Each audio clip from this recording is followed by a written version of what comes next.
Ada banyak ketidakadilan.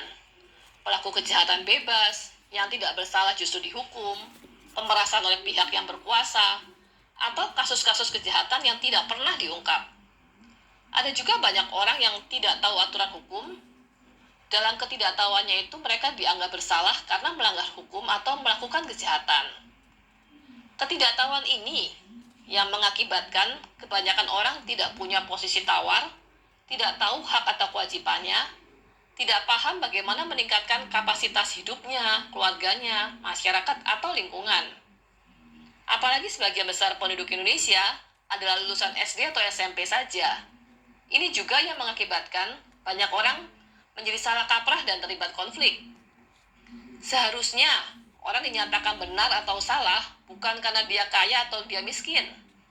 Seharusnya orang itu bisa mendapat hak atau menjalankan kewajibannya bukan didasari pada rasnya apa, etnisnya apa, agamanya atau golongannya. Banyak sekali prasangka bahwa orang kaya pasti menindas, yang mencuri pasti orang miskin, pengusaha pasti etnis Tionghoa. Cara berpikir yang keliru ini tidak seharusnya terjadi kalau kita menjadi bangsa yang kritis, terbiasa membaca, terbiasa belajar, dan juga punya wawasan. Pasal 81 Undang-Undang Nomor 12 Tahun 2011 mengatur bahwa semua orang dianggap tahu hukum sejak aturan hukum itu dicantumkan dalam lembaran resmi. Apa itu lembaran resmi? Lembaran resmi adalah lembaran negara, tambahan lembaran negara, berita negara, tambahan berita negara, lembaran daerah, tambahan lembaran daerah, atau berita daerah.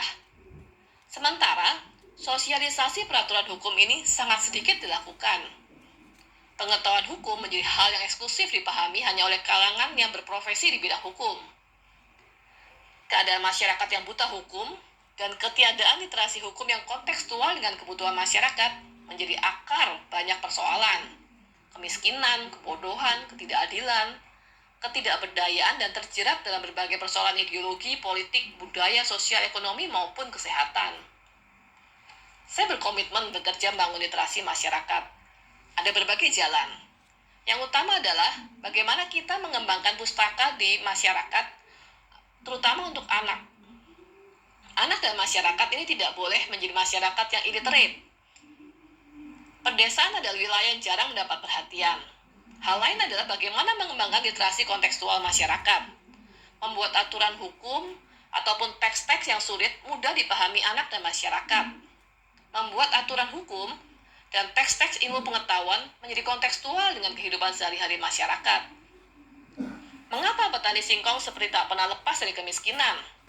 Harga singkong hanya 300, 400, 500, atau 600 perak saja per kilo.